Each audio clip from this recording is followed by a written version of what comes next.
Yo, what's going on, people? Welcome back to the channel. Welcome back to Saeed TV. Make sure you are liking the video. Make sure you subscribe to the channel. We're here, MUFC Unfiltered Podcast.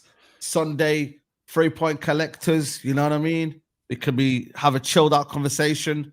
Obviously, there's transfer news to talk about. But yeah, man, all good in the hood. What are you saying, Flawless, man? All good? Yeah, man, I'm all blessed, man. Big up for having me. Always good to see Double A here as well. Like you said, 3-point collectors. Obviously, we'll discuss that and obviously the transfer news as well. But big up the chat, big up all the viewers as well, man. You lot run up the likes from the jump, though. That's what you lot need to do. Because you know you are going to get a sensational show, as always. That's why you're here already. So run up the likes, hit the subscribe button, get Saeed to 100K. But big up for having me. As always, Saeed, appreciated. And yeah, man, man's blessed as always. And Double A, always good to see you, fam. Yeah, big up Double A, man. Love for you. You know what I mean? We'll just talk about off air, man. You got the array of white shirts in the background. Coordination. You got to coordinate. Coordination, man. I don't know. I thought, how can I mix it up a little bit tonight? So I thought, let's go for see how many white shirts. Do you know what it said, right? So I was going through picking which shirt. I've still got a couple of white ones. I've not even got out yet. So if I let me get white shirts, let me see if I can do how many different sponsors I have. So I managed to do 6. Obviously, Saeed's made me rearrange this, by the way. So yeah, have to. From old to new. So obviously you've got the Vodafone, AIG, Aon, Chevrolet, TeamViewer, and obviously that absolutely beautiful new 3rd shirt from this season. And obviously I'm wearing last season's as well. So the first, I get them out and I say to Hannah, my girlfriend, I said, "Oh, look, I've got 6 sponsors here, different." First thing she said was, "Yeah, that's when you know you got too many shirts." I was like, "Oh, if you can't be happy for me, then what's even the point if you can't even be happy for me?" You know what I mean? But no, big up to Saeed. Obviously, it's good to be back. First Unfiltered podcast of the season. Absolutely, yeah, man. My hype man, Flawless. Big up to you, mate. Always good to see you. And yeah, man, the best chat on YouTube. I'm looking forward to it, mate. Like you saw me on Friday, Saeed, mate. I've been. Like I said to you, it's like a first date. Like the first game of season is like a first date. You get yourself done up, you get yourself looking fresh, smelling nice, and you're hoping you score. That's all you want. You want a promise in it. And listen, we managed to do that. So I am more than happy this week. I've had a good weekend. I can't lie. I've been feeling good. So yeah, man. I'm up to So like Z saying no negativity. No negativity from me today, Z. I'm on cloud 9. This is why I'm wearing all the white, because I'm on cloud 9. Do you know what I'm saying? Now, love that, man. Love that, man. You get me? We got 3 points. Joshua Zirkzee goal on his debut. You know what I mean? Like, life is good, man. You know what I'm saying? To big up 100%. Halimi. That's what I do. Come on, big up my TikTok editor right there as well. Big up to you, man. And yeah, man, we got to talk about a lot of stuff. Ivan Toney, possible, you know what I mean, move away. Manchester United maybe flirting with that idea.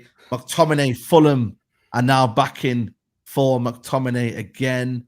And Ugarte, man, what's going on with the midfield situation, man? Because boy, we can't be messing around with that idea. But I think the biggest one is the Ivan Toney one. I don't know if you see the story today, but Saudi Arabia are looking at him, and other Premier League clubs are looking out for Ivan Toney as well. But Flawless, do we still need him? Like, it's difficult because we haven't sorted out the midfield, innit? When you look at yesterday on Friday, you're like, damn. No, wrong goal to score. Saeed, you're the best, of my life, yo. When it comes to asking questions, the normal questions, you're the best. Anyone else says that, I'm not laughing and I'm just letting you carry on. But the fact that you said Ivan Toney, do we still need him? And I already know why you're asking, do we still need him? Yes. You know what I'm saying? And that's not because I don't think Zirkzee's goal, let me just say about that. That finish is phenomenal. Phenomenal finish.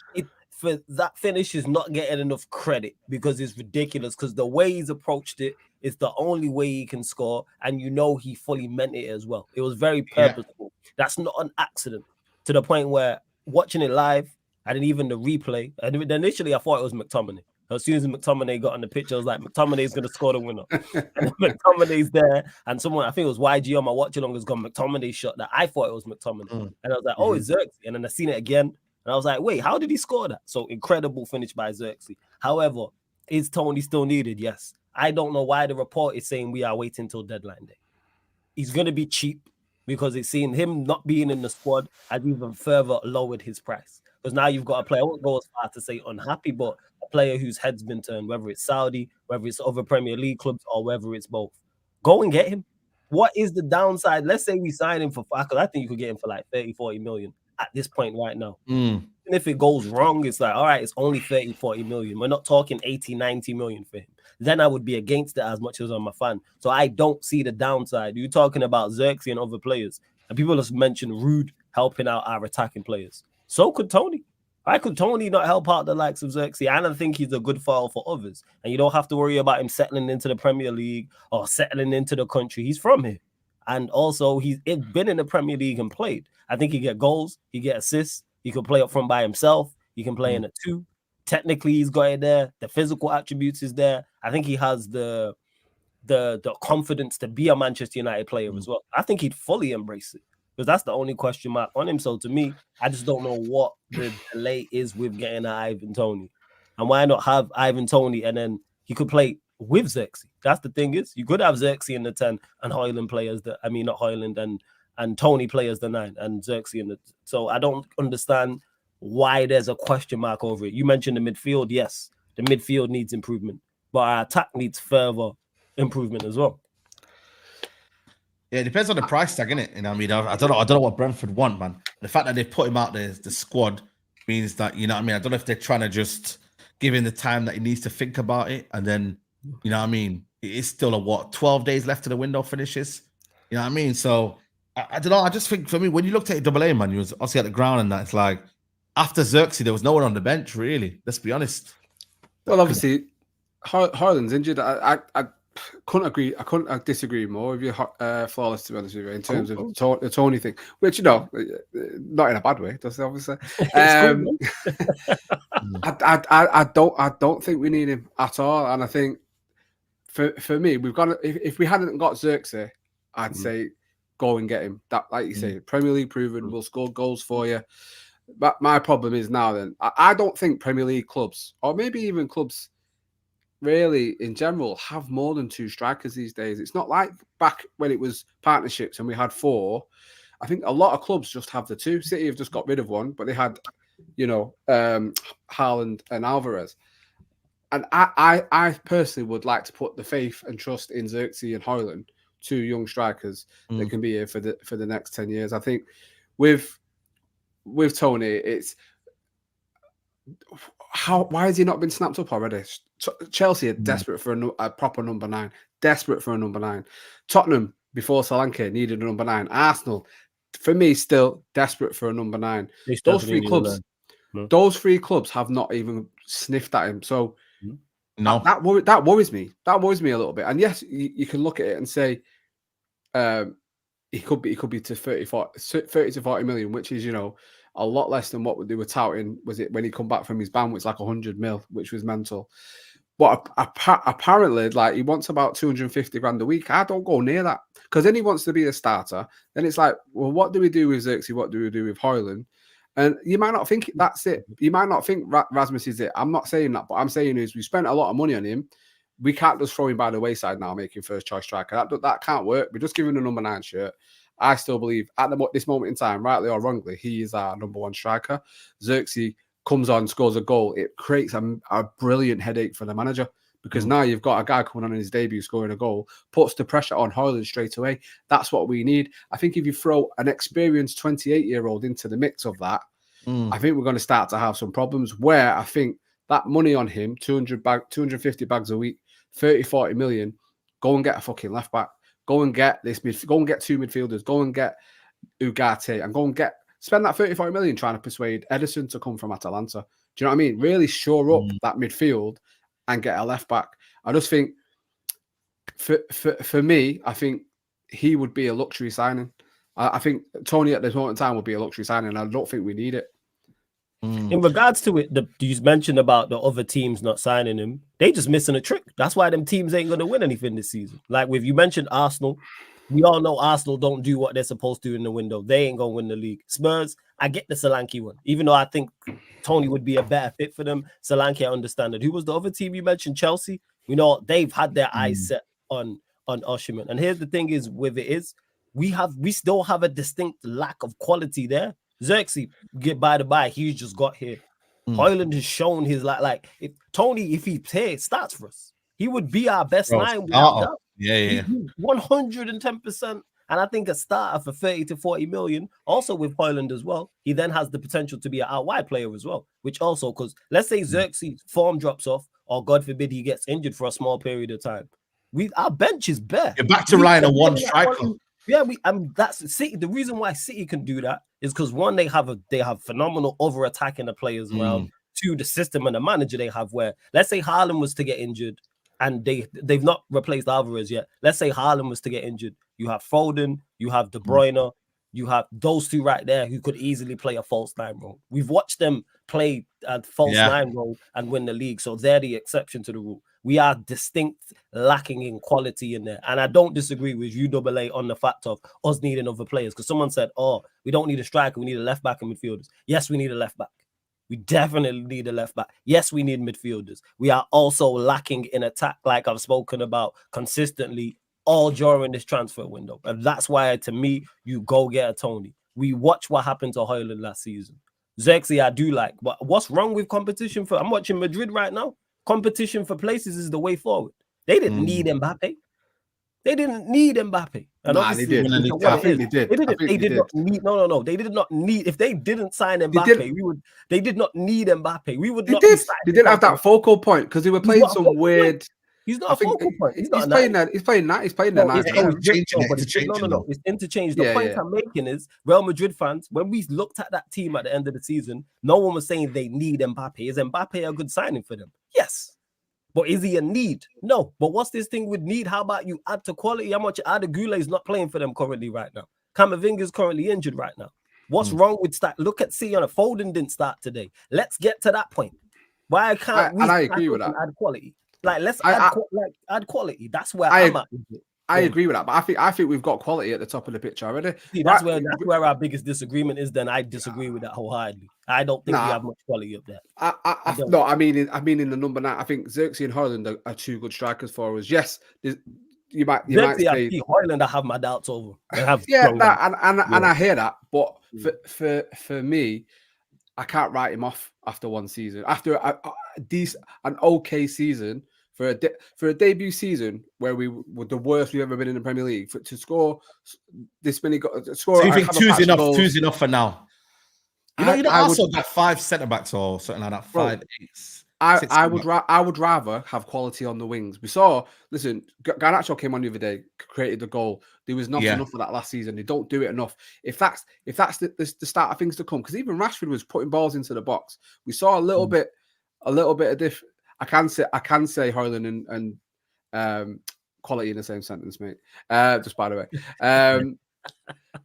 if the wide players are better, these two strikers are going to score goals for us. I think you're stacking in the wrong area for me. 3 strikers, I think, is too much. As I said, if we hadn't got Zirkzee or we didn't have Højlund, I would say right now, go and get Ivan Toney, because that quality that he would add to our forward line is unbelievable. But I personally, for me, would like to put the faith that if this season Højlund is the exact same, then I say, right, okay, fair enough. It looks like it's a flop.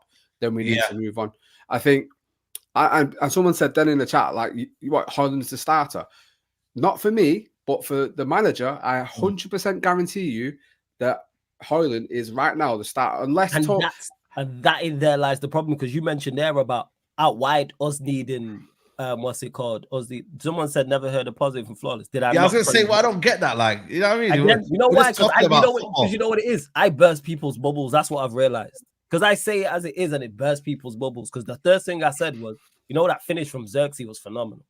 That's the first thing I did was praise Zirkzee. I just don't rate this team, people. Like, simple as that. In particular, attack. Double A mentioned it about our wide players. I think we're short in wide areas too. I think you take from a starting standpoint, you take out Diallo, our wide players I don't rate. Rashford looks like the same like last season. Garnacho's better off the bench. I think Højlund may be able to do a job out wide. Who else we got? I'm sorry, people, to burst people's bubbles that I don't rate this attack that has been shocking last season and the season before in terms of creating chances and scoring goals. But all of a sudden, you lot rate it.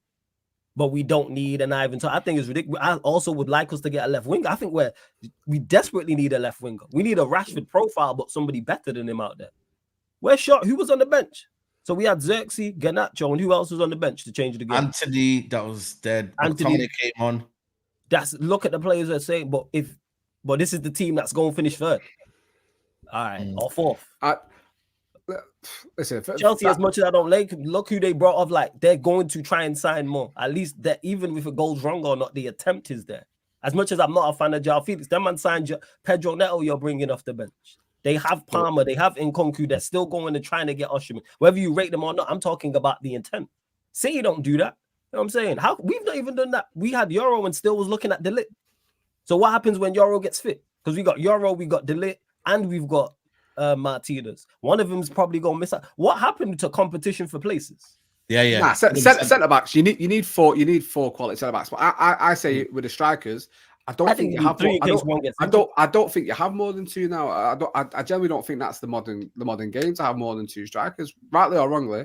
But I personally believe in these two strikers, and I think given the service, I think they will both score goals. And I was saying then about Zirkzee, he now could keep holding out the team, and I actually think he could do that. I think looking at him, I can't believe there was people on Twitter saying he didn't play. He was horrible until the goal.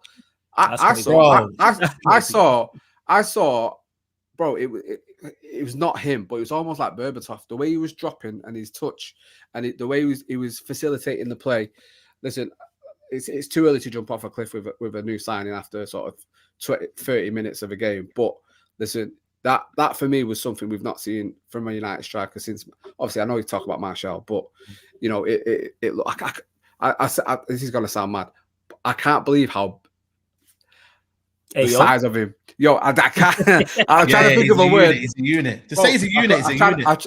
Yeah, bro. Someone I put that on Twitter. Yeah, and someone said, "Unit's a word." I went, I know it's a fucking good word to use because it describes him perfectly. Obviously, he's warming up so. Obviously, if you don't know everyone, I sit 8 rows from the front, exactly where they warm up at Old Trafford. Yeah. I saw him and I was like, wow, because he made the Ligt look like not as big. Do you know? Oh, fucking hell. Yeah, of course, man.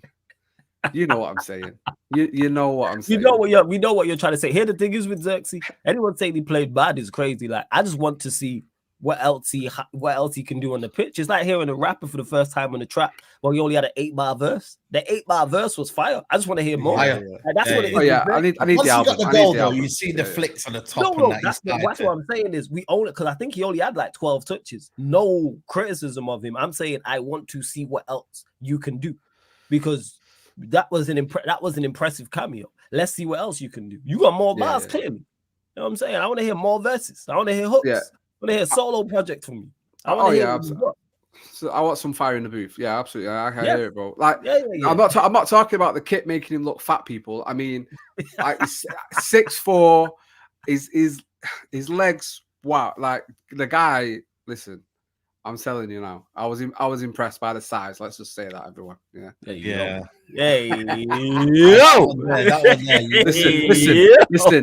Listen. You keep feeding me the ball, guys. So I'm gonna have to put it in. Brother, what's that? What's that, brother?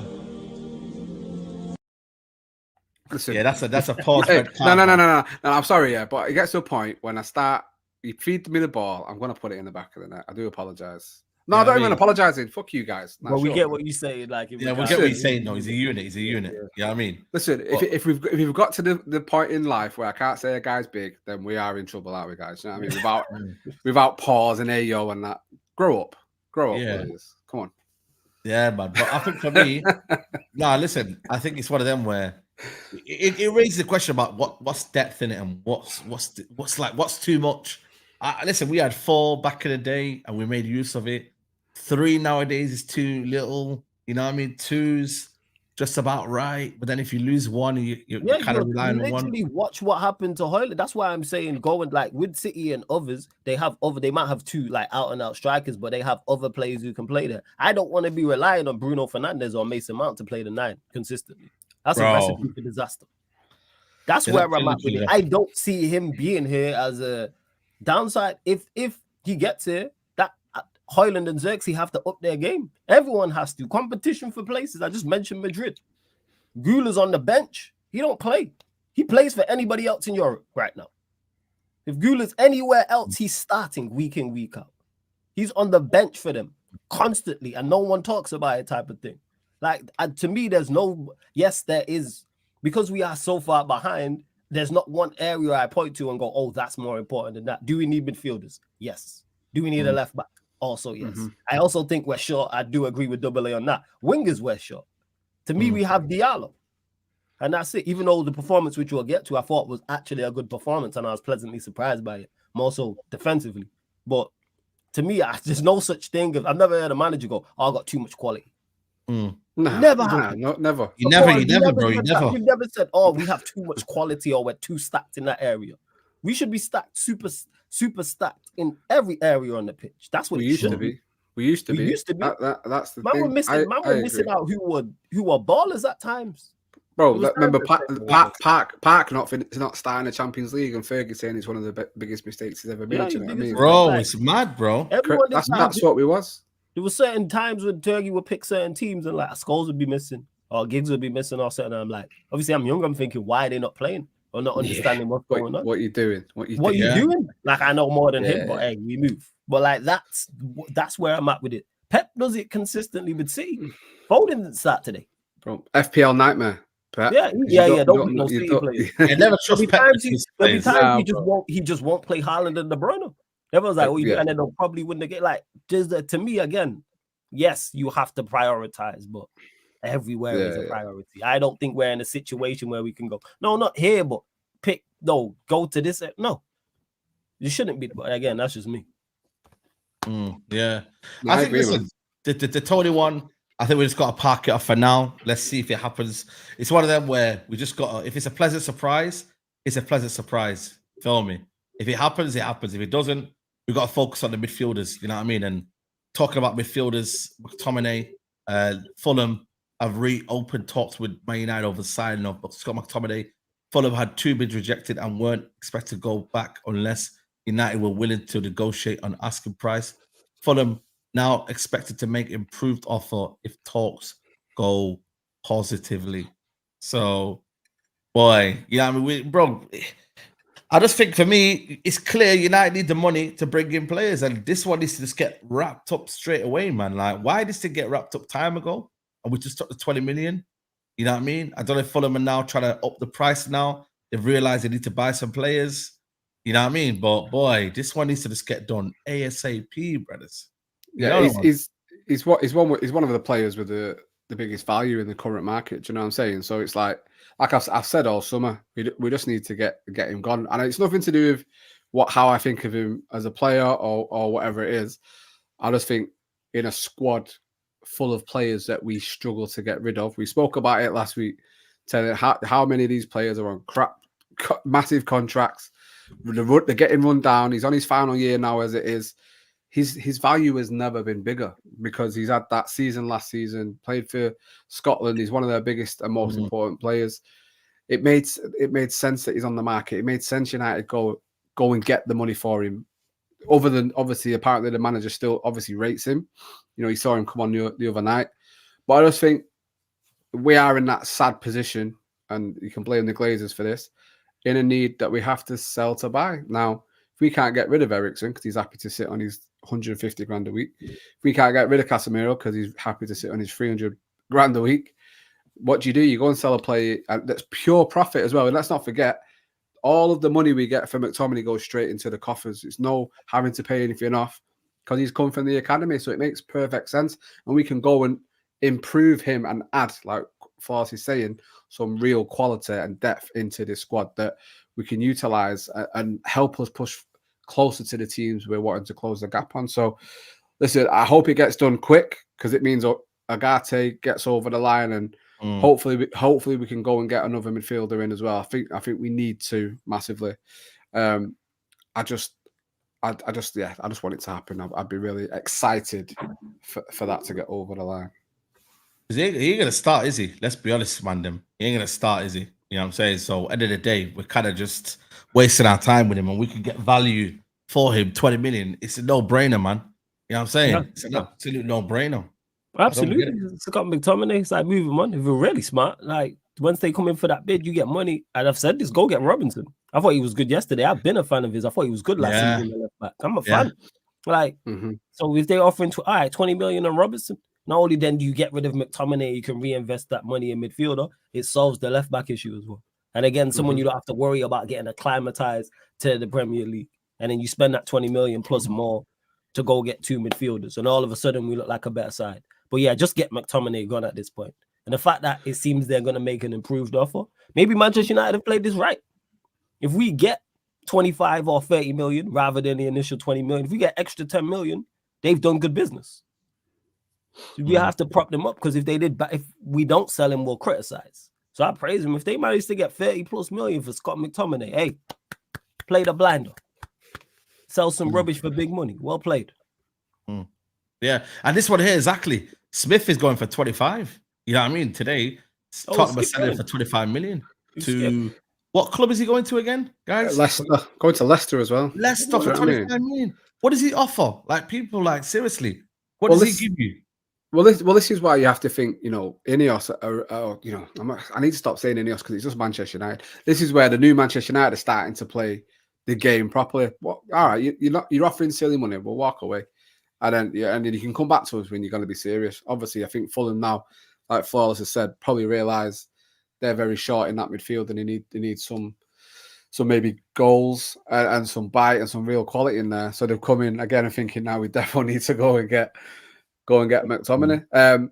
The one thing I say about Robinson, as much as I think he is class, and I think if we needed 2 left backs, I would get him. But I think the club will want a left back that's got a bit more longevity, a younger, because he's like 28, is he, Robinson, I believe? 27, yeah, 27. 27, 28. I think they would want someone, the age profiles we're going for between sort of obviously 18 and sort of 24. I know Mazraoui is 26, but he's obviously meant to be the backup right back. I think they would.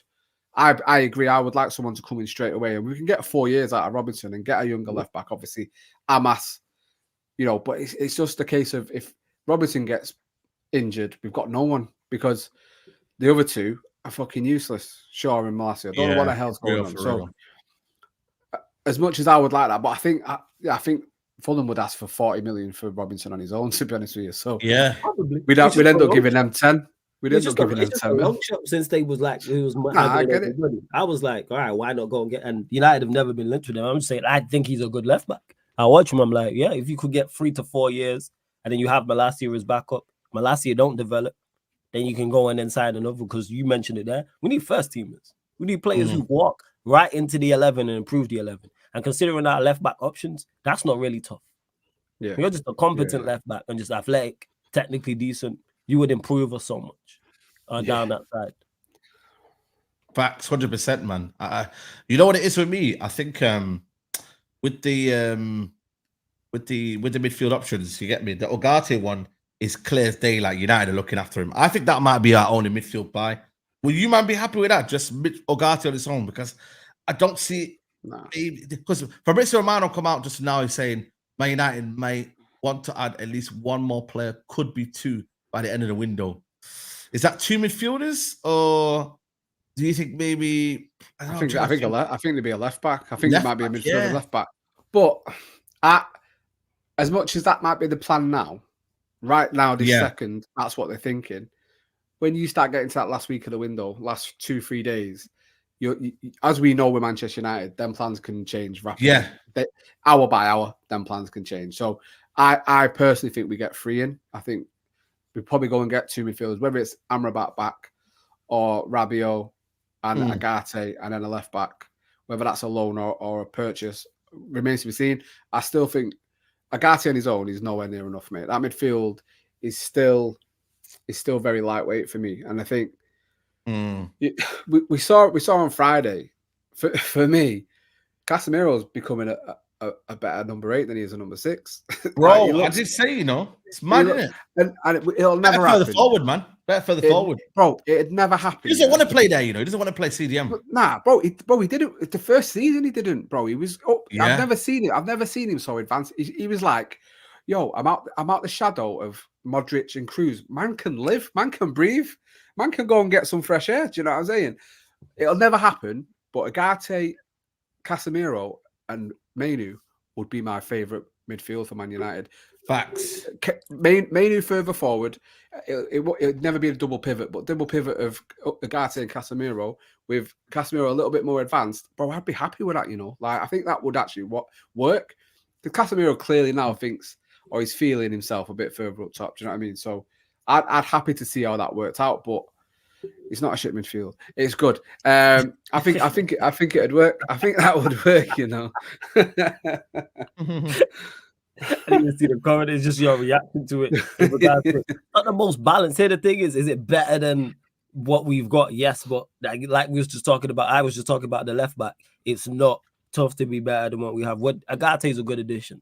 Anyone who's saying Ugarte is not, it's crazy. However, is he good enough addition by himself? No. But we are more than one midfielder short. We need 2 midfielders in that area. Ugarte, like someone who's gonna go and win the ball back. Energetic, some athleticism in there, but also a ball-playing midfielder as well, who can pick up the ball off the back 4 and play passes through the lines, etc., etc. Who that is, I don't know. We've been linked with a Sandenberg, but a Sandenberg or a De Jong profile, even if it's not one of those two, is what we need to go get alongside an Ugarte. And then you've got Maino and Casemiro there and Eriksen. All of a sudden, you have some form of depth. Not the best, but better. And that's where we should be trying to go to. Yeah. Now, Ugarte, listen, I don't know. Someone was saying, Julia Laurent was mouthing off today saying, United don't need to go and get Ugarte. They've got Casemiro who's been playing well. I'm like, bro, like, are you all right in the head? But we still need go on, Like I said, this is the thing that Flores is saying. Why are we not allowed to have quality on the bench that comes on? Why does it have to be saying, bro? a strong 11 and all the rest is fucking shit? Why can we not have? What logic is this? Why can't we not bring on world-class players off the bench like every other team, big team in the world? Fucking do it every if we time. want to be of quality, like I'm for Why are we not allowed? If you look at the game on Friday against Fulham, we had a good Casemiro. Would you spend 60, 65 million when Casemiro's in this form? I think they're pondering it because if Maino and Casemiro can offer you a really good season, their backup doesn't have to be worth 65 million. Yeah, but the thing is, though, we're trying to negotiate less. That's why we've kind of, staggered. I'll give one example of Manchester United. It might not have worked out, but listen to the example. Manchester United in the early 2000s, best team in the world, had the best midfield 4, for me, you will ever see. Ryan Giggs, Facts, Keane, Scholes, and David Beckham. The best 4 in a 4-4-2 you are ever going to get in world football. What did Alex Ferguson go and do? He went and spent 28.1 million on Juan Sebastian Veron, one of the best players in the world. Which at the time people was a big fee. It's not 28.1 like it is now. Now it's in 2001. That's a ridiculous amount of money. Yes. Don't tell me we can't go and spend big amounts of money to bring quality into the club because let's be honest, Casemiro's on this side of the hill now. He's going down like a girl of the night. He's on his way down. So we need to bring in the big quality players to have a quality squad. So he's an idiot for saying that. I don't understand what he's doing. I don't understand why all these pundits and all these commentators want to stop United having quality throughout the whole squad. Why can't we have 25? Bro, that's what I'm saying, bro. Come in Why can't we all play amazing? He's on the. I'm just watching the game now. Got on the right hand side. Yes, he's at the latter stages of his career, but Modric is on the bench. Luka Modric. Why can't we have Casemiro and Ugarte battling for a place, or those two playing together in some sort of competition for places? Ain't hurt anybody. We are Manchester United FC. It's not Casemiro FC. It's not Ugarte FC. It's not Maino FC. If someone's like, oh, what about if such and such gets unhappy? Play better then. If you perform well, you keep your shirt. And that's for every player. I just mentioned Maino there. Same way if we were to go and get, not De Jong, because we ain't going to get De Jong, but someone of that caliber. Let's say we go get a type of midfielder of De Jong's caliber. Or what about Maino's development? What do you mean, what about Maino's development? One, we play over 55. We play 50 plus games in the season anyway, so you're going to get game time. Number 2, up your performance. Well, we supposed to just complacent and then say you have a dip in form or you get injured and then we're left to Scott McTominay or Mason Mount in there. And then wonder why we're so bad. Competition doesn't hurt anybody. Quality, strength in depth. Yeah. Say you're about to 5p. Why? Yeah. Because what have they had over the past 4 years? Quality all across the pitch where somebody's missing out. But all of a sudden, we can't. That's why we got Anthony on the bench. What are you talking about? Quality, man. You know what I'm saying to you? That's the main thing, man. Quality is what you need. Man City don't have a big squad yet, but you know what they do have, though? They have quality. You know what I'm saying? Well, every one of their players starts for every other team in the league. Every single one of them, bro. Do you know what I'm saying? That's where you need to be at that level, to have a squad full of players that can start for any other team in the league. We don't have that. But we have players that won't even start for fucking Fulham. That's not even start for Bournemouth. No, there's facts. That is true. And that's what annoys me when people start talking about, oh, don't go and get such and such. Yes, the price has to be right. I do agree with that point in regards to Ugarte, and that's why the deal is stalled. And right, 65 million euros, which I think is like probably like 50 million pounds, is wrong. Yeah. Is too much to me, or 55, I should say, is too much for a player who, one, you don't want, and two, is not coming off a good season. It's what you don't want. Exactly. That's the main thing.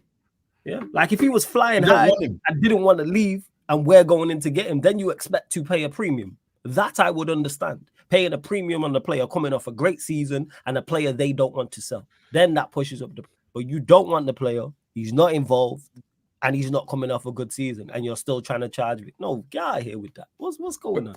But you know what, Flores? I ain't mad at it, mate, because we don't do that. I want us to have... Again, I want balls the size of PSG, mate, because we have a player we don't want after one season. Mate, he goes for a packet of peanuts. Like I'm not even like a milkshake, like a Yahoo or something, or a fridge. We like, oh yeah, okay, you can have him for 9 million. When he's paid 75, they paid 60 last year. He's not had a good season, like you said. They don't want him now. They were leaving him out of training and all this. And now they want the same price, which again is ridiculous. But the balls have to be there to do that. You have to turn up, slap him on the table, and say, "Listen, tickle him now, because this is what we want. If you want the player, this is what you have to do." It's crazy. Yeah, Double A's a mad one tonight. If you want to tickle him now, it's crazy. Hey yo, big hey yo, man. Well, the thing is, that's where I'm at with it. And if PSG decide to stick to that, I ain't even mad at PSG. Then I look at Manchester United and go, you know what? Move on. Say this all the time, man. Like Ugarte is not the only midfielder of his ilk. Do I think he's a good player and a good addition? Yes, he's not the only one. Yeah, definitely. When you're out with the man them and he's chasing down that one gal who isn't on it, she's not the only gal in here that you are gonna see. Move on. It's really not that. You see that, man. Seen that many a time on the night out. Man, I'm just hounding one gal. Yo, there's other gal out here. You will survive. You will be okay. Plenty of fishes in the sea, man. Plenty of fishes in the sea. 110%. The shrimp, prawns, mermaids. The list goes on, man. It's a big sea. Do you know what I mean? So, like, it's one of them where, for me, like this idea that United don't need to kind of strengthen it in that area, man, it's wild, man. Because what I looked at the midfield, though, Mctominay did come on, but if he left, that would leave an Eriksen who was unused. Who was unused in that midfield? Collier was Collier in the squad? Collier was on the bench, but didn't come on. Yeah, I thought it was at one point. I thought it was at one point because he was chatting to him. I was like, oh, he's bringing him on before McTominay, and then he goes and ruins it all, doesn't he, by bringing McTominay on, but. Yeah, so Eriksen, again, didn't play in the Community Shield, didn't play on Friday. I think the signs are there to tell you, listen, when we're struggling for a goal, you don't bring on a number 10. That tells me, listen, mate, you're free to leave. Do you know what I'm saying? So, which is? But the thing is, you don't want to go, and that's the problem, man. Like, but he's only got a year left in his deal, right? Yeah. A year left in his deal. I don't think he's on that much, so it's kind of like, and you got Collier there. If you sign two others and you got Collier, you add in Eriksen, that's not bad for this season. And then Eriksen will get moved on. But Collier is one of them where I don't know. I think people are trying to fast track him too soon. You know what I mean? Like I don't know. I don't understand the obsession with like trying to fast track someone that in an area where we've already got Kobe Mainoo in there. Like, you know, I mean, I think people just relax with expectations. Like, don't get me wrong. I want Collier to be a future star at Man United. But it's like right now that midfield is like the foundations of a team. Like the win, you kind of lose the battle in midfield. You know, Mallorca just scored. Oh, okay. I think for a Collier, and this is where Manchester United fall down for me. And I'd like to see it improve because I think it helps us in the long run so much more. A top end championship or middle to bottom Premier League loan for Collier this season would help him so much more than being on the periphery of a squad. And I love the fact we have this conveyor belt that seems to be coming with all these young players. Like, you know, finally, you know, Le Carrington is doing bits again. But I'd love to see him on like send him to Burnley, who were doing good in the Championship. Go and send him there for the season. Like, let him play tough league, see how he gets on, and then we bring him back next season. He's very young. He's got time on his side. He can learn. Like, I think that Championship loan for Ahmad helped him so much in the long run. Do you know what I mean? He's come back, best player in pre-season. I know that's not saying much, but still, best player in pre-season. And I want that more for our players. We send them to like League One, League Two, and that's not helping them. Like, send them where they're going to play like proper football. Like, Championship is, you know, I think one of the most entertaining leagues in the world, and it helps, you know. And obviously the Premier League is the Premier League. I just wish we started to loan players, young players especially, a little bit better. So for me, if we could get 2 midfielders in before the end of the window, try and get a little loan wrapped up for Collier quick time, I think that would be brilliant. Yeah, that makes sense. Yeah. Definitely. I think you do have to 100%. utilize the loan market. But the problem is when he's on the, like you said, the periphery of the squad, if we don't get the 2 midfielders as injuries and then you loan him out, it's like, we could have used him because the first team squad is not where it's at. Shouldn't be at the point where maybe don't want to loan out a promising youngster because of injuries and we might actually need him. Like, Mano shouldn't even be shouldn't have the reliance there. That's the word I'm looking for. We shouldn't be reliant on him like we are already. There's already I did it when you deep it, you know, when you actually Mano, which is unfair to him. Is Mano quality? Yes, I'm not saying he shouldn't play, but I'm saying if he was to get injured or was missing, we're all like, oh, Mano's missing. It shouldn't be like that. We're all like, Mano's missing. Because sometimes you stumble across like a world-class talent or a kind of a talent that's just unbelievable, isn't it? You know, we stumbled across when Rashford, remember Martial got injured, Rashford came out of nowhere, and then he started to earn his kind of, you know, trade and whatnot. Like, you know, these kind of things should be phased in nicely. You know what I mean? And that's why United always goes wrong with United. And then next week, you know, everyone starts to doubt whether this kid's good enough. And then the media get on top of him because United fans have gassed him up. We've only gassed him up because he's better than half of our midfielders. We like that. I mean, we're going to do that. If someone's a Carrington graduate, we are, because you're going to gravitate to quote unquote, like one of your own because they're from Carrington. So you do have there's an automatic attachment there because he's through, you know what I'm saying? They're players who are through and you want them to do very well. So when they do play of a quality like Ameno, you're like, I want to see you thrive. But when you were there yesterday on Friday, where the fans not chanting Scott McTominay's name at one point. So bro, when he come on, I think they sang it a little bit. Yeah, man. I heard it on the watch along and I was like, he's probably warming up. But I'm like, that goes to like McTominay wouldn't get that if he wasn't a Carrington graduate. But is that because of that? That's what it is. Yeah, because Maresca took a lot of players to not come, man. Like, if you look at Chukwuemeka, all these players, like with United, we don't really have that facility. We're in the middle of like, we've got a lot of that we need to get out, but we can't do what Chelsea do in it and just not let them be in the squad. You feel me? Like, if the manager wanted to, like Sancho not being in the squad. If the manager wanted to, he could do that. But he rates them. People are like, oh, he rates these players as well. That's what I'm saying. He just rate them, man. He just he don't rate. Whether you think he's wrong or right, he don't rate Sancho. No, you don't. Don't rate Sancho. Whether you think that was rightly or wrongly, and he's made that clear, and that's why you don't see Sancho in the squad. That's why it's not a surprise. That's why when people are talking about, oh, Sancho's gonna get game time and score 10 goals or score 67 goals, he ain't getting 67 starts under this manager. What are we talking about? Do you think that penalty miss like absolutely ended his career? Like, I know it's only the Community Shield. No, I don't think it's that. But he was in the squad. No, but he was in the squad. He come on, he missed a pen, and then to not even be in the squad. No, that was already pre. To me, it was already pre. That was planned beforehand. The manager don't rate him double A. He don't rate him. Yeah. That's why he's not in the No, I squad. know that. And listen, he's not his I signing, don't rate him, trust me. he's got every right to do that because he's not his signing. Same way. If you look at all the players from that season before he come, they're all pretty much left the club. Ronaldo, Varane, and he's fallen out of them all. Sancho, so he's fallen out of them all. Do you know what I'm saying? Yeah. So listen, I know the story. I know how it is with Sancho, rightly or wrongly, like you say. But I think when Anthony didn't even get on, and you know, again, that I think that tells a story of where he is at the moment as well for Manchester United, and that's not a bad thing. I think the fact we've got Ahmad and Garnacho who can come on, who can start, who can affect a game in a positive way. The best thing you can do is have your attacking players keeping other attacking players on the toes, and I think Zirkzee, Ahmad, and Garnacho are doing that right now, and that's what we need more than anything. Yeah, I think that blend there is more than enough, man. You know what I mean? You got Anthony acting like he's gonna come in the game, and then he got told to sit down, and that was hilarious, man. Did you see that video? What, did that happen? What he did? I've not yeah, seen he the thought video. he was coming on, and then he was. He stood up. Yeah. Stood up, and I thinking, I'm gonna be starting the game, and then he had to sit back down, man. It's like, There is one to that comment that last one there. He's like, sell Mctominay, you get a midfielder, then we can maybe get another midfielder. If we do sell Sancho, I'd love to see us reinvest that and get a left winger.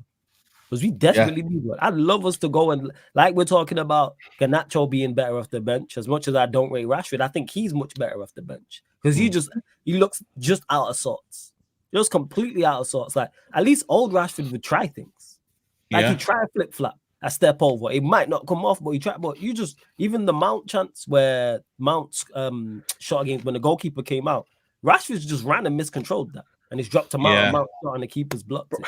Bro, he's not that player anymore. He's genuinely not that player. I don't know what's happening. With who you talking about? Rashford. Yeah. You know, Toby said to me that he's lost his pace. Do you think he's lost his pace?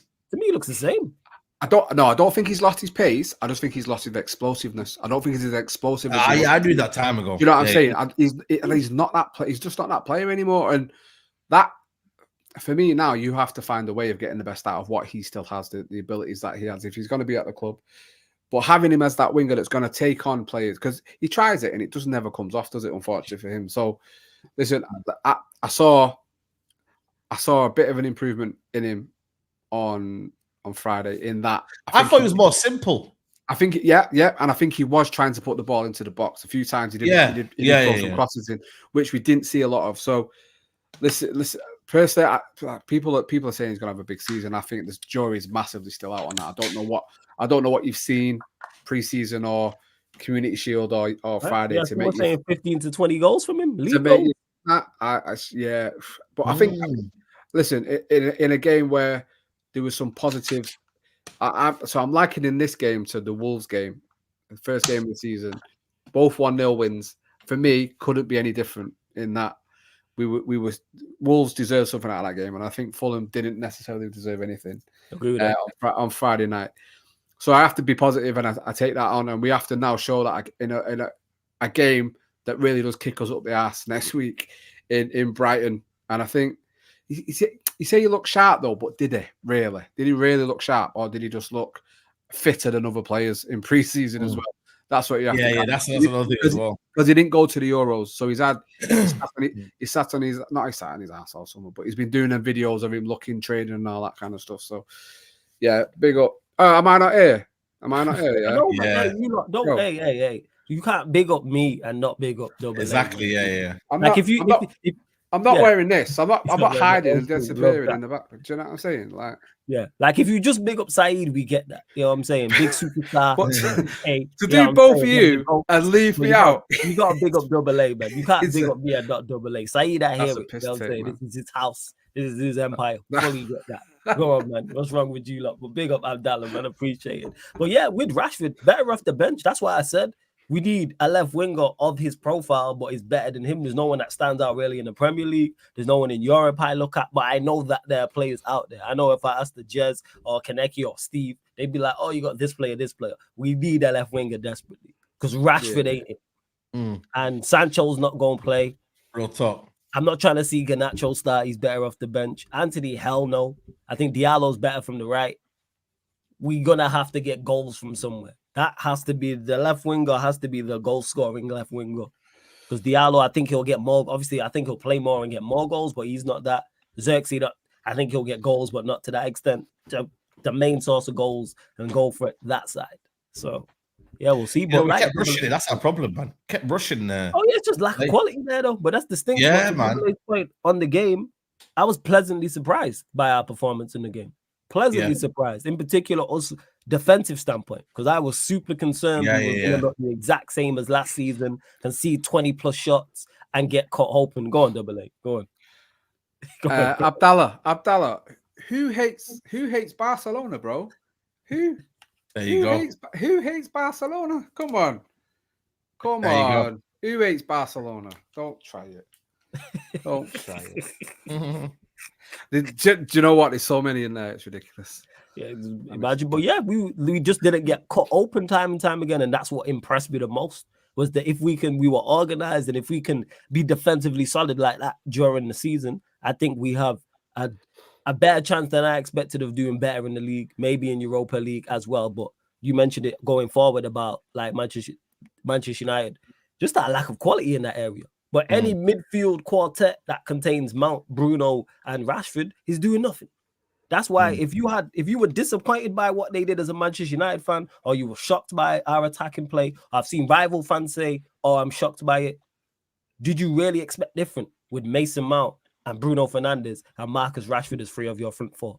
The distinct lack of the lack of quality in that tells you all you need to know, and that's why we didn't look good going forward. However, did we create chances? Yes. Bruno missed a couple. Mount missed one. The Garnacho, I love the conversation in regards to the Garnacho miss. Was it Rashford's fault? Was it Garnacho's fault? Both fans It was funny. The Rashford wasn't good, but Garnacho should score, yes. 100%. You know my big issue with that is, why is Rashford not scored in that position, bro? No, I prefer him passing though. Nah, bro. You lashed that right into that bottom corner. I'm not having that, because any striker worth their salt, puts that, any forward player puts that. Bro. This is what I'm saying, and this is why I'm worried, because if you're in that position, if we're in a team together, and you're Garnacho, and if you two are Garnacho, I ain't even looking in your direction, bro. You're mad. Stretford end could win the game for my team. I'm not fucking. I ain't even looking up, mate. I'm telling you now, I ain't even looking at you. So that worries me, that the fact he's gone to pass it.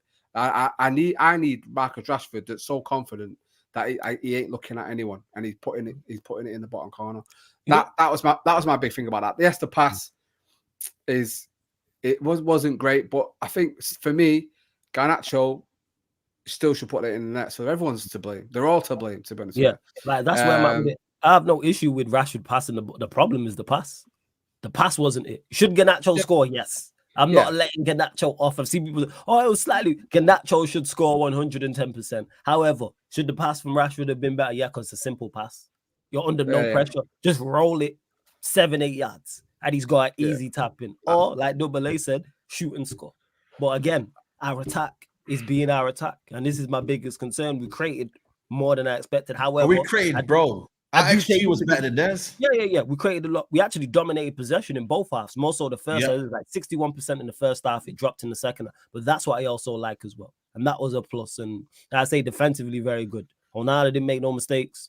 Came for crosses. Maguire was good. I thought Maguire was good. Martinez was Martinez. Mazraoui and Delo, solid. Casemiro, we already mentioned. People talk about, his leg's gone.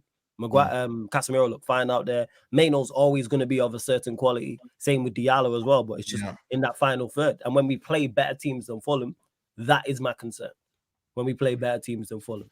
Because we created, but we didn't score. Are we going to create that much against other teams? And if we do create, I don't trust these men to then score goals, but better than I expected, which I am pleased about. Because again, we did the basics. We was organized. The defensive structure was there. Even when we got caught in counter attack, it wasn't. I like Maguire, man. Maguire played well.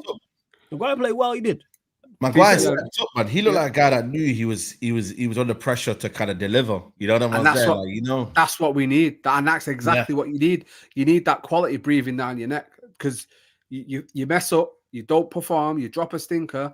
That player coming from the bench is going to take you out of the team, and there's not been enough of that at Manchester United for a very, very long time. There's still not enough of it, at Manchester United. The only place we've seen to have it is centre back. That's the only place we seem to have competition for.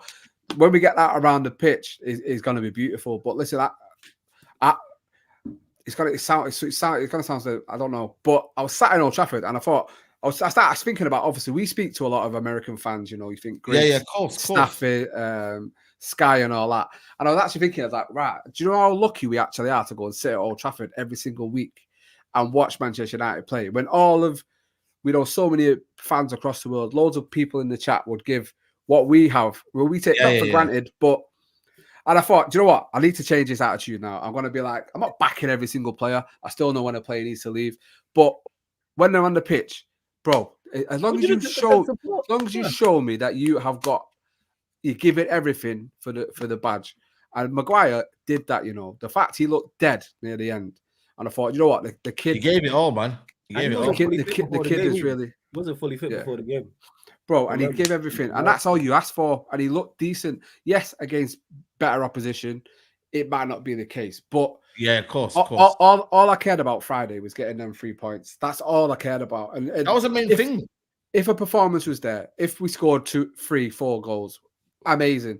But starting off this season in a more positive way than we have the previous 2, regardless of winning trophies in those 2 seasons, I think for the kickoff to the season, when we know this is going to be so important this season, I think it's a good start. And the big challenges are going to come, but.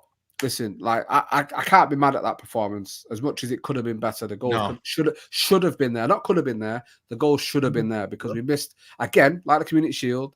We missed too many chances. Bruno, I don't know what Bruno's thinking of, man. Just straight at the keeper.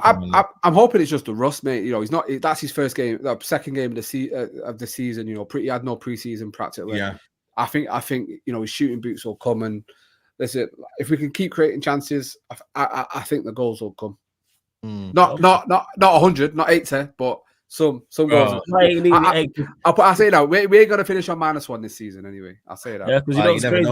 I spoke to Trapp. Was it the day after? The day after, and the first thing he said to me on the phone, he was like, "Yeah, man, 75 more goals to go." I was like, "Yeah, sure." 79. I can't remember what number he said. It was a range of 75 to 85. He said so. 74 more goals to go, but we did create, yes. But hopefully, the performance was good. Like I said, pleasant because I was fearing the worst. So that is, again, we've at least got the basics on lock. And I don't see us getting battered this season if we play like that. I thought Mazraoui was good as well from a defensive From a defensive standpoint. Obviously, we didn't really get to see him going forward. But again, basics. That's all I asked for. Do the basics and you'll be okay. Basics, man. We did? Yeah, basics. Now, when you think about it, like, just don't need to go forward. Like, I don't see Man City attack fullbacks going forward all the time. That's where you could create your attacking rhythms through the players that you've got, you know what I'm saying? So I hear that we want players going forward and that and but at the same time, like Mazraoui did what he had to do, man. Like, he's so tidy, man, on the ball, and I think that's what this United team need, man. You need someone who's going to be composed, who's going to be calm, who isn't going to be afraid to take people on as well, you know what I mean, and whatnot. And obviously, he knows the system well. You need a player that does know the system very, very well, man. And I thought it was a solid debut, you know. Like, genuinely. We had couple important interventions as well from a defensive standpoint. It was one at the back that he got across and he did well. So, yeah, good debut. Yeah. Solid debut, man. I think the best word to describe his performance for me was assured. He was assured in every single thing that he did. He knew where to be, what to do, how to get himself out of trouble, where to pass the ball at the right time, release the ball, get the ball, look for space.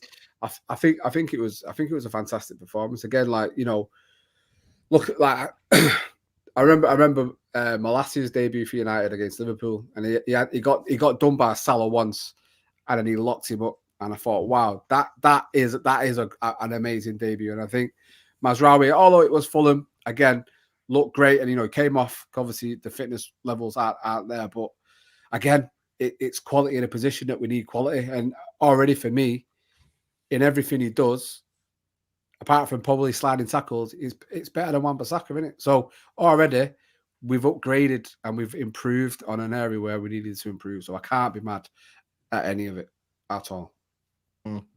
Yeah, and obviously Ligt came on as well, man. Yeah, I mean, good to see him get his full debut as well, man. So that was good as well, man. But yeah, in the short cameo, he was good, man. He was good, innit? Yeah, man. For the short cameo, he was like, there was time where he shepherded the ball out once, and I was like, he shifted. I was like, okay, you got that little acceleration there, but again, just we'll see more during the season. But I have to say, shout out. This is a message. Someone clip this up and put it on Twitter as well, because I think any fan at Old Trafford that cheered when he headed the ball, you're a fucking disgrace to yourself and every single Manchester United fan. Manchester United do not cheer when a defender heads the ball. Maguire did about 8 of them. You didn't say nothing. I remember Maguire's debut that happened as well. I never forget that. If they're the same people, you're a disgrace. That's all I'm saying. Nah, I think everyone's just gas, man. Because then remember, they kept coming at us. Remember, towards the end, they kept like forcing the ball forward, and then I remember I was stood on the steps as the kind of whistles about to get blown. I remember he made a header as well. So there's a few little, decent, situations where I thought I ain't going way when he does it though, Saeed. I mean, I'll give it. Man, well done. Listen, well we're done. on these streets, man. People are starving out here, man. You've heard your 170 bags, yeah, but I ain't giving it the way. Nah, come on. What we doing? People are like that, man. People are, they're like, yo. And they should have the season tickets revoked if that's what we're up to. Nah, man. For the 3 points for how big it was, I feel like the fan base were just kind of like needed to get over the line, man. That's why it was more relief, innit? Relief, because at the end of the day, that goal came in the 86th minute. I'm not talking about that. I'm talking about when the Ligt just went up for a header and people were cheering like he scored a goal. Nah, stop that. We don't do that. Like passion, desire. It's like all the people that were doing the Sue when Ronaldo was here. Grow up, man. Like what? Man, you can't say that, man. You got when he scored a goal. You sat there with your 2 kids. What you doing saying Sue? Grow up, man. You got a job in that. Nah, man. It's only acceptable you're in the stadium.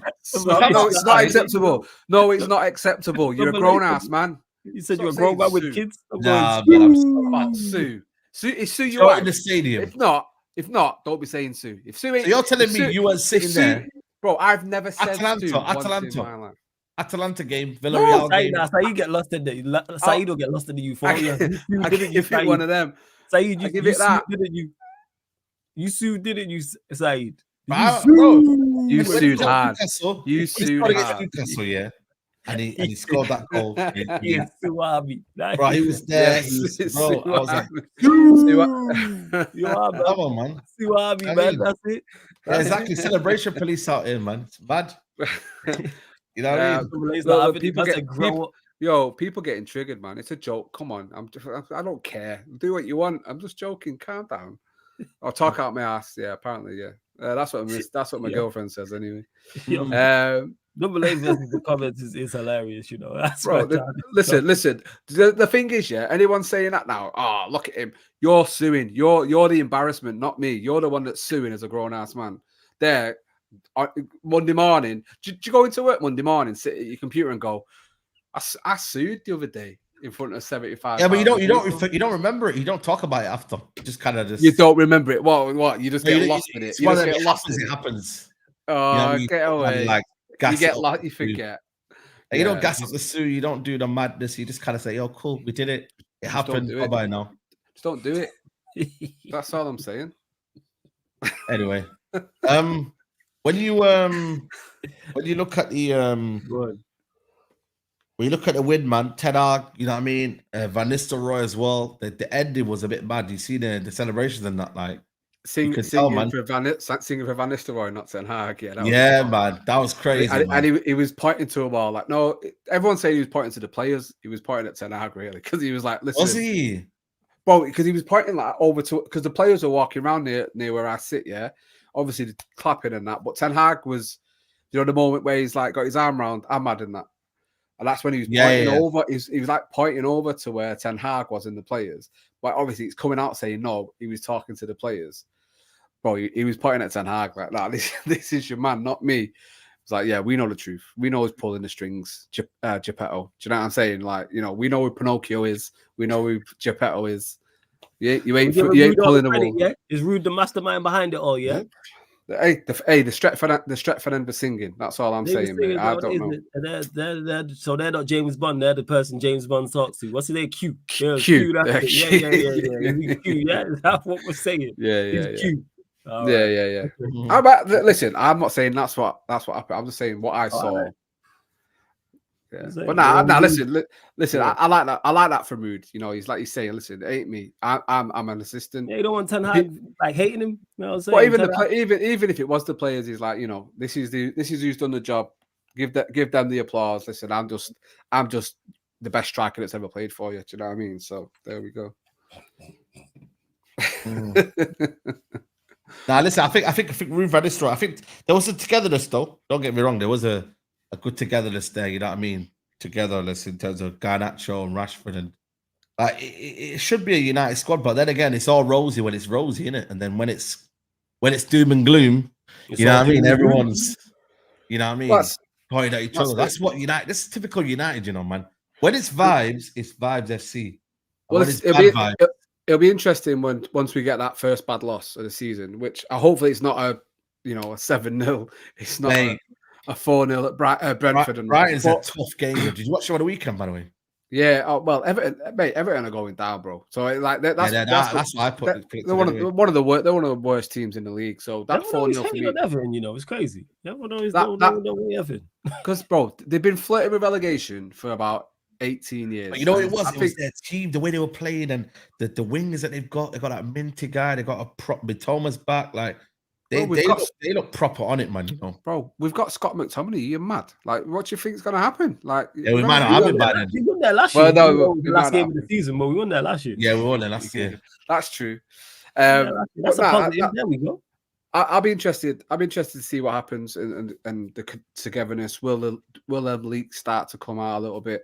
When is a bad result and how that'll go? But listen, I think you're right. I think we can see the vibes look a lot better. There's more smiles on the faces, and it looks like it's been a good preseason in terms of getting this squad together and maybe pulling in the right direction. And that's all we really ever want from our players. In it is to, like I said before, die for the badge and actually be proud to wear and look like you want to play for Manchester United. And I think there's been a few too many players that haven't had that attitude and have been here for the wage, have been here for the contract that they're on and the prestige it is to play for Manchester United. And I can only pray that those days are long gone and now, and it is a case of if you're not good enough to play for us and you don't show that winning desire to go into battle and leave it all out on the pitch, then this place clearly isn't the place for you. So I ain't saying I'm going into the game positive or confident against Brighton, but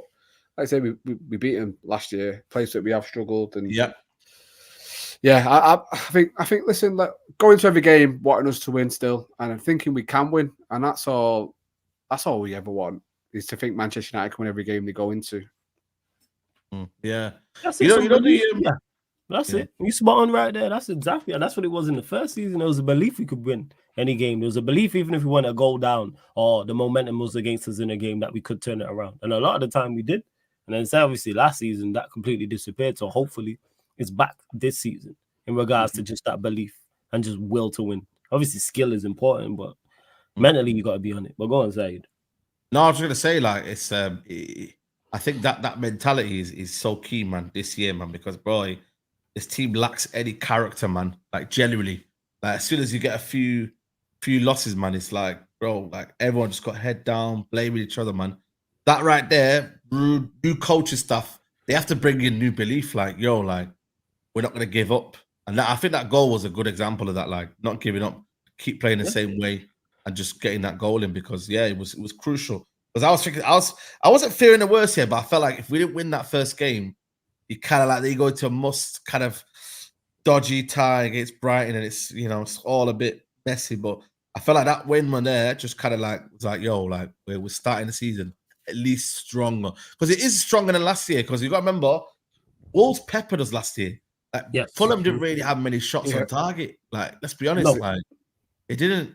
No, and I made that point in regards to they didn't pepper the goal and it wasn't 20 plus shots. Yes, it was Fulham and a mediocre side. However, we watched mediocre sides and sides much worse than mediocre do that to us. So the fact that Fulham didn't is credit to us. And we Double A mentioned it earlier about, I think we were deserving of the win. Yes, if it was a draw, it would have been frustrating. However, we were still throwing bodies forward in the box towards the end of the game as well. And then once we did score, we did look a threat on the break as well. So again, more positives than negatives. More positives than negatives I would take from the game. And you hope we go to Brighton and win that, and then we get 2 from 2, and then kind of kick on from there. But you know what it's like in football: momentum, confidence. We go and win at Brighton, all of a sudden the confidence is different, and I believe it's Liverpool at home afterwards. So let's say hypothetically we do beat Brighton, and then we beat Liverpool at home. What that then could do for the rest of the season if we do that. I'm not saying we do, because they're 2 very, very tough games. But we got 2 games that could help us really kickstart our season. I think 7 points from these first 3 games, I'd be more than happy with. Like looking at the facts. The opposition. And listen, Fulham beat us last season. Do you know what I'm saying? They may have lost possibly their best player in Paulinho, but still, as you saw, still a very decent side. And Marco Silva's a great manager. So minimum 7 points from these 3 games. I think I'd be happy with that. If that was a draw on Saturday and a win the following Sunday, I'd like that even more, to be honest with you. So yeah, listen, we have to be in that position for me. Like, it's taking every game as it comes. As you know, the old saying people say. I think we just have to be confident going into every single game and starting on the front foot and not scraping a win or scraping a draw in the first game.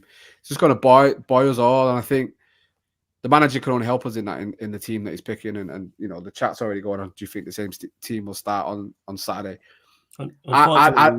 I'd be surprised if Zirkzee starts. I think again it'll be a cameo from the bench. The only change I think will be made could possibly be maybe Ligt for Maguire and Garnacho for Ahmad.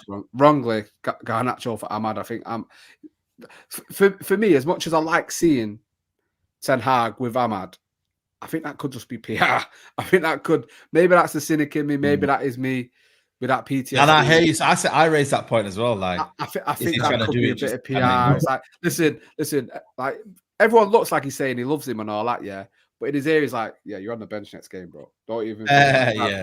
Garnacho with an assist, bro. Come on, don't be silly. Do you know what I'm saying? So, but listen, I want to be wrong, because I think Ahmad deserves to be starting the game for Manchester United. Do you know what? If he was going to play with no striker, I'd rather it be Ahmad and Bruno with Garnacho on the wing and Mount dropped. If I'm gonna, and I wasn't even mad at Mount's performance first half. I thought he was okay, but it's on the ball though. That's the problem. The worrying thing for me for Mason Mount is I still do not understand what we bought him for. I don't understand what the game plan was to have Mason Mount in this team when he's a runner, he a track star. That's what he's there for. To run around. He's cardio, 800-meter runner, 1500-meter runner. I've said this cardio settings. He a runner, he a track star. I'm telling you. That's why we signed him. Because he runs around, presses. The fact that he could start against Brighton is criminal. Because he's nothing going forward. He's not a threat. Nothing. Woeful. He has to be changed. I'd rather see Zirkzee start. But the manager will go, because it worked, to go with the same 11. Yeah, because it worked. Yeah, exactly. He'll go with the same 11. Because it works. Go with the same 11. I actually don't mind the 11 outside of Mount, like considering what we've got. But Mount shouldn't be. Play Zirkzee. His confidence is through the roof. I would start Zirkzee against Brighton. I would. I want that to happen. I think it should happen. I don't understand. Again, barely played in the Euros. Should still be very, very, fit. Whether he's come back, because apparently the Ligt wasn't as fit as Ten Hag had wanted him to be. That's why he didn't start on Friday. Maybe Zirkzee was a little bit further behind than what they thought he might be. But listen, coming on and scoring what is a finish that we've not had a striker probably since Cavani, or maybe Ronaldo, that would score that. Listen, I don't think at the moment Haaland's scoring that goal. Rashford ain't scoring that goal. It was just brilliant centre forward play. To the fact, I actually thought it was an own goal. I didn't even see Mctominay behind Zirkzee where I was sat. I was thinking, who the fuck has scored that? And then they seen him like belting off like he scored. I was buzzing for him. Listen, and I love it when a striker gets a goal, especially when one that's criticised. And he's not even like he's a expensive signing, but he's been criticised from day one about, he's not good enough. Why does no one else want him? This, and this. He's only played for Bologna, Bayern rejects, and all that nonsense. So come in and score a debut goal is brilliant, and I think he's a player that we're all gonna end up really, really loving by the end of the season. He had to get his goal early as well. I think if he had it, because obviously Højlund got. When did Højlund get his? Like December or something like that, like the Premier League. You know what I mean? So Kind of had Yeah. early on, because if he didn't get it early on, I reckon the pressure would have been mounting on like the media would have been like, oh, what did they sign this guy for? Like there would have been a lot of chat, but I'm glad he scored early on, because it just takes those 007 memes have but been what's put to weird bed as well. It's Do you know weird, what I mean? man. No, but like, I didn't hear about that. People putting up, like, on Friday, I was already seeing people tweet it or soon come, and, like, you know what I'm saying? Like, bro, the guy's not even touched grass for United. What are you doing? Like, they're so desperate. They're gagging for it. Do you know what I'm saying? Like, they're so begging for any United signing to fail. Like, I genuinely think certain fans of certain clubs would prefer our signings to fail than their own succeed. That's how much they hate Manchester United. Like, crazy, isn't it? You gotta understand, there's a lot of people, especially in the social media, we ruined a lot of people's childhoods. Manchester United, fans of the Premier League of other clubs of certain ages, if you are 90s baby, early 2000s baby, 100%. You despise us. We ruin your primary school, high school, college, university life. And Manchester United fans are everywhere. So it's highly unlikely you escaped us. So you could be in London. You could be somewhere in the Midlands. You could be in Yorkshire. You know what I'm saying? You could be in Timbuktu. You could be wherever. And guarantee you there's United fans around you who are just we're unbearable fan base and haven't been successful in years. Over a decade, we haven't won a major trophy, and our fan base is supremely loud and supremely annoying. So imagine that with success. Facts. Winning 3-peating and winning Champions Leagues and Premier Leagues and having a bet. That's why people I love Manchester United being in the mud so badly. That's where that stems from.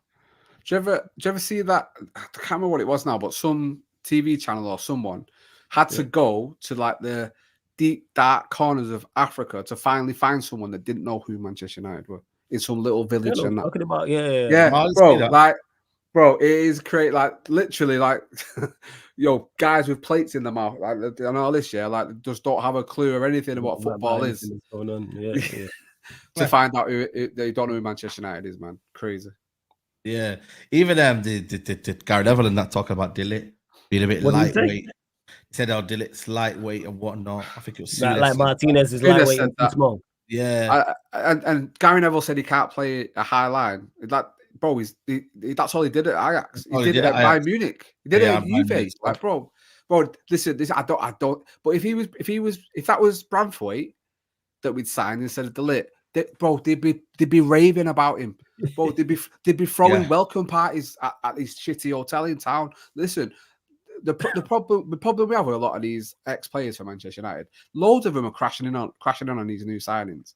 Like, I don't get it. Like, some of them really are butthurt about something that's happened at Manchester United since they've all left. I don't know what it is, but and listen, we as fans do it as well. I understand that, and sometimes. But I feel we have a more of a reason to do it than ex-players have. For me, I think, and it's weird that Roy Keane's been the most positive out of everyone this pre-season. He's saying he loves the fact we got Ligt. He's happy about even Casemiro. He's raving about Casemiro. I have no worries. I have no worries about Ligt. I think he's actually got. I said it. I feel more positive about him, man. Bro, I said it when he signed. I think he could be the most important signing probably since Van Persie to Manchester United. Oh, I think the leadership. I think the potential partnership with Martinez could. We need something. We need a Gabriel and Saliba. We need a Van Dijk, and probably any one of the 4 centre backs that Manchester City have. We need that two top to potential world-class centre-backs playing each week, and shoring up that defence. And I think the partnership Martinez and Ligt could be transformative for that back line, especially if it does help Onana, if it is going to help the midfield, because they can push up further and we're not having to play 10 yards further back. I genuinely think he could be brilliant for us, for sure. Yeah, and adding Euro as well. I mean, it's ridiculous, man. Yeah, Euro's. You know what I mean? Euro's, big up Johnny B, by the way. That's a brilliant comment. It's crazy. You need a show where you just react to comments, bro. Hey, listen, you just react to comments. Listen, Go to FCAA, right? I'm not even on 500 subscribers yet. So if you can That's go and do terrible. that, You lot that's go subscribe crazy, to man. Double A's channel, man. I think I need 124. So 124 of you go over there Come now. on, people. I've just dropped a new video with these two on it as well. They're predicting one top player for this season and one flop player. I asked like 16 people, all creators, all people in the space, different teams as well, not just United. So give us a top player and a flop player. These two are on it. Give some brilliant opinions. Listen, if I get enough people, they want me to lie and they can all have a go at me for an hour. Bro, I'm up for that, mate. You need to go live, man. 100%. Yeah. You need a solo dolo show, man. If you just responding to comments, I will be there for that. For real. I will be there for that. Yeah, man. I'm up for it. You know that. I'm sure the chat will. Hey, chat, would you lot like to see Double A do that show on his channel? Because you lot seem to be just on his case. Because try and crash on me for an hour. I'm up for that, you know. There's no brown. That's why I don't have the comments up. I know they crash on me. That's why I'm just like, all right, cool. If Saeed puts it up on the screen, then I respond to it. So I'm not ignoring anybody in the chat, by the way. If I just don't see your comment unless Saeed puts it on. Shit. However, I run a fan calling show every Monday. Call in and tell me how wrong I am, people. Feel free. It's open for any of you lot to call in. Doesn't matter where you're calling in from. Doesn't matter who you support. Feel free to call in, people. Shall I show you David Ornstein bomber right now? Go on. Sure. What is it? Is a bunch. They do say I look like a bit like a lemon, so I am pretty zesty, to be fair, mate. What? Nah, it's fake. Yeah, that's not real, fake.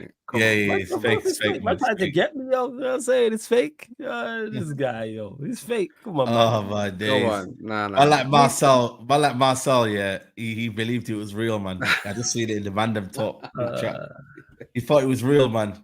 He's like, we're finished and that. I said, broski, it's fucking fake, bro. Imagine. I mean, but yeah, he can stay wherever he wants, man. You know what I mean, for the money they're asking for, yeah. And if Everton do go down, then he's going to be much cheaper.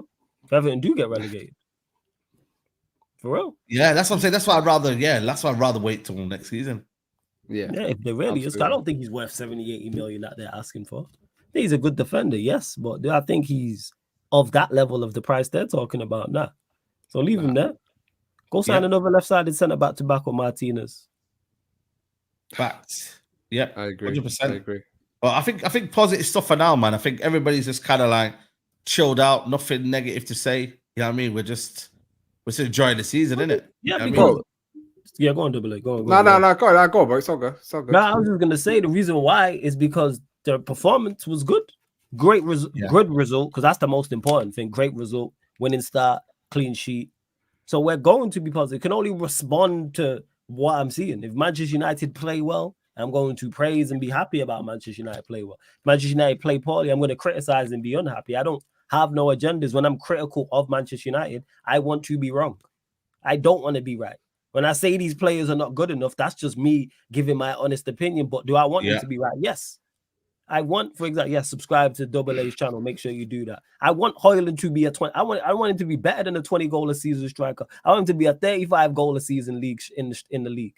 But I just don't think he can get that. I want Zirkzee to get 20, 25 plus. I want our attack to be capable of scoring 85 to 90 league goals. I want to be wrong on that. If we can get 85 or 90 league goals, guess what? We'll do very well in the league.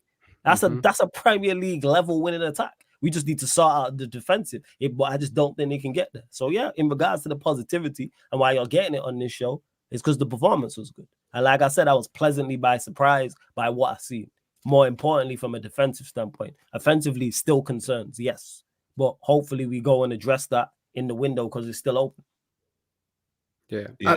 I just think there's no way. The start of the season, where you've been waiting all summer for the Premier League to come back, for Manchester United to be back playing football. We win the game. There's no way you can be negative. You know, we win at home. You could be critical or constructive criticism on the performance, or maybe the fact we should be scoring more goals at home to a side like Fulham. But listen, Manchester United used to be notoriously slow starters to leagues. We've all Fergie times. We used to start off very, very slow. Listen, if we're still scraping wins and not looking the best going forward 10 games into the season, then you might start to see the more critical side of us and a bit more negative, if you want to put it that way.